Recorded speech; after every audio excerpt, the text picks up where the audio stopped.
Sila yung nanggugulo dito sa region. Tapos, magpapatrolya with us. Madaling sabi, kung sino yung troublemaker, siya yung magme-maintain ng peace. Di ba? Yung nanggugulo, pwede ba yung ganon? However, sabi rito, military collaboration between the two nations militaries will continue under the 2004 Defense Cooperation Memorandum of Understanding. Sabi po ni Browner, may pinirman pala mga kababayan nung taon 2004. Ito yung panahon ni I am sorry. What? Panahon mga kababayan ni Hilo Garcia. Bininta talaga niya tayo, Mr. Maravillas. Malamang yun ang salarinan niya na nag-promise.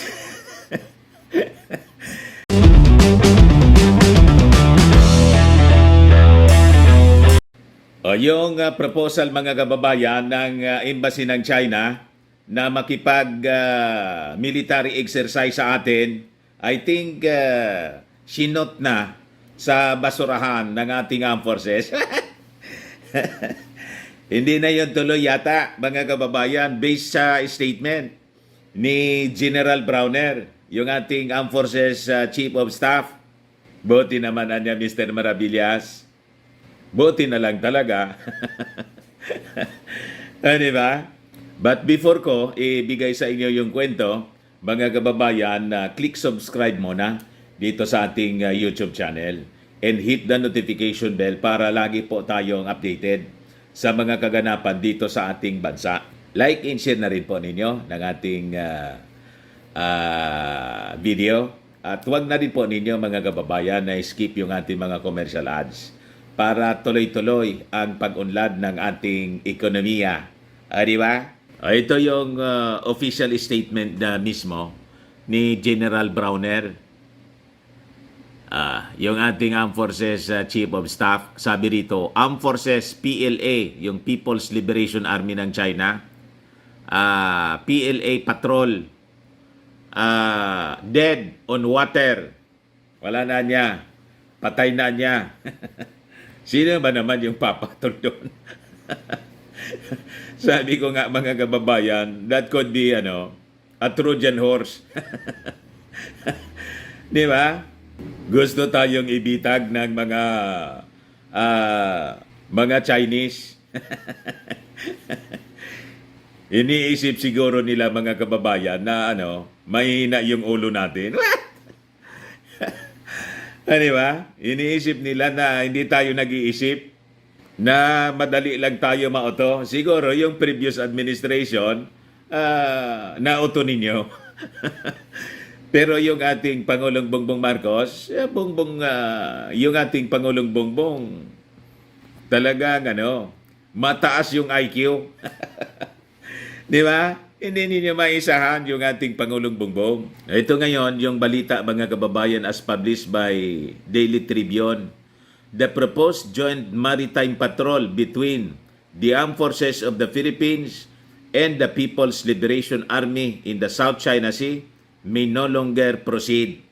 Wow, maganda mga kababayan kung ganon. Armed Forces Chief of Staff General Romeo Browner Jr.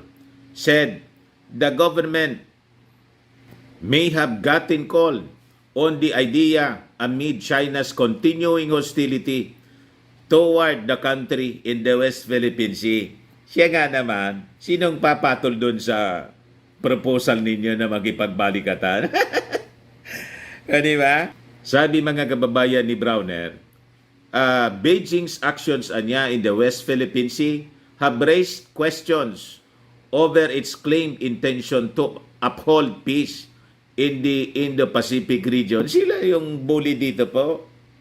Nagka-tension po dito dahil sa kanilang mga ginagawa. Pagkatapos, makikipagbalikatan tayo.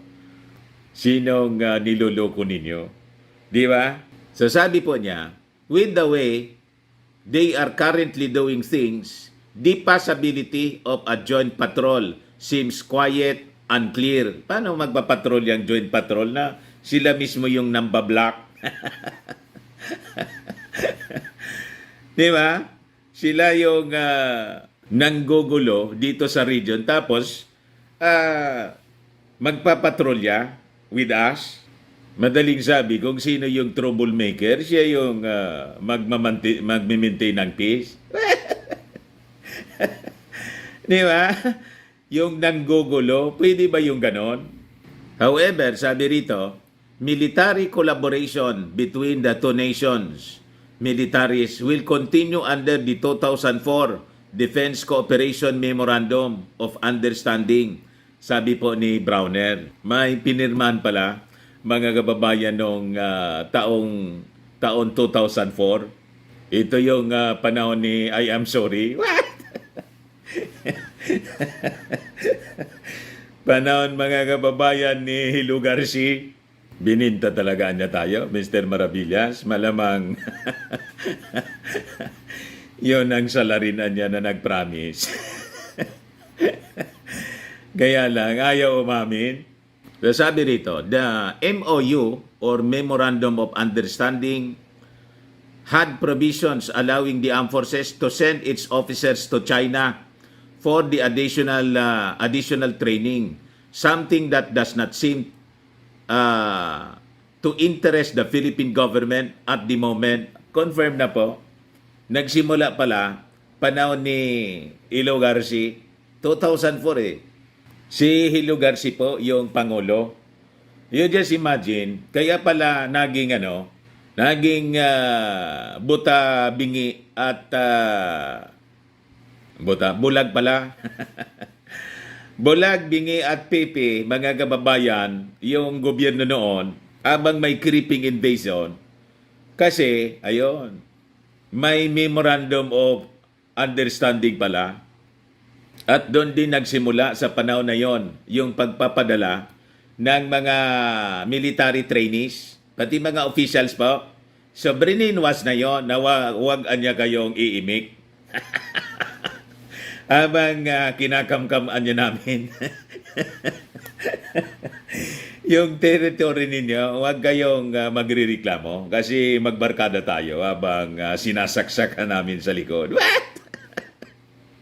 So, binarkada mga kababayan tayo para libre lang yung kanilang pananakop sa atin.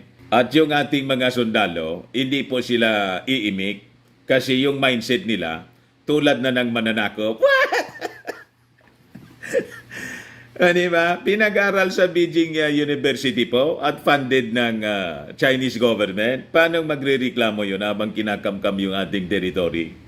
So sabi rito, on the other hand, Anya, the Philippines will continue to hold military drills with partner countries like US, Japan, at Canada. And lately nga, yung Australia po. So sabi ni Browner, we need to inform the whole world about what is happening here in the South China Sea because of these recent events. We have been successful in revealing China's coercive and dangerous tactics, sabi po ni Browner.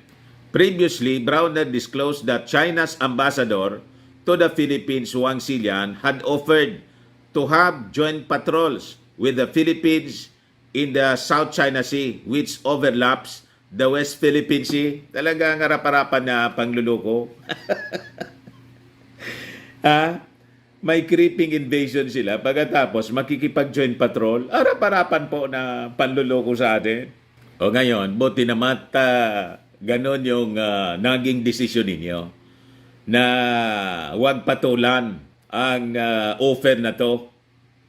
Paano papatulan natin ang joint patrol na right now, mga kababayan, kanya-kanyang patrolya, yung mga Chinese po, hindi lang yung Coast Guard nila, pati yung mga militia vessels, kanya-kanyang patrolya po sa West Philippine Sea. Nagkalat po ngayon. Ito po, sabi dito. Tapos magkiki-joint patrol yung mga Chinese sa atin. Sabi dito, Armed Forces confirms 85% of monitored foreign vessels in the West Philippine Sea or the South China Sea mga Chinese-owned daw nando doon. Kumpirmado. Itong nakikita po ninyo. Yan. Ilan lang siya? Around mga 400 daw na mga foreign vessels nandiyan dyan. 85% mga Chinese. So sabi po ni Browner, well, at any one time, in the entire South China Sea niya, there are more than 400 na mga foreign vessels. These include fishing vessels, research vessels, Coast Guard, and the navies of other countries. And 85% nito, Chinese. So during Browner's visit to the Armed Forces Western Command Headquarters in Palawan 5 days after the water cannon incident involving Chinese Coast Guard and Philippine vessels in Ayungin Shoal last August 5, Westcom Chief Vice Admiral Alberto Carlos also confirmed that 85% of these monitored vessels in the West Philippine Sea are likely Chinese fishing ships. Carlos noted that about 191 of these vessels are in the vicinity of the Chinese-occupied Mischief Reef, which is about 134 nautical miles from Palawan and 602 nautical miles from China. Napakalayo. Nandito na sa ating nasa ating backyard, mga kababayan. Ayaw nang umalis. Yung iba pumasok na nga po. Doon, mga kababayan, pinagbabawal tayo sa Ayungin Shoal na makapag-resupply mission. Kaya lang di sila umobra noong isang linggo. At saka, next resupply mission po, nakabantay na yung warship ng Amerika. Di ba? And later on, regular na din yung pagpapatrolya ng Amerika plus yung Australia po. Ayun man lang, mga kababayan, baka lang gusto ninyo po itong itry. Firmax Firming and Lifting Cream. Pinapahid po sa mga pulses and affected area. Mahinam po sa paninigas ng mga kaso-kasuan. Ito naman po, Automax Radiant Serum. Sa mukha naman yung application. Anti-aging po siya. You will look 10 years younger than your age. Sa mga cancer patients naman po, baka lang gusto ninyo itong itry. Nengxia Red Mix Fruit Drink. Hindi man po siya gamot. Food supplement siya. Kaya lang po, gawa siya sa goji berry. Yung goji berry may anti-cancer properties. Yung mga inquiries po ninyo, dumiriso na lang kayo sa aming messenger sa Facebook para masagot namin agad. Ayos, ako po si Dante Maravillas. Bye-bye. God bless.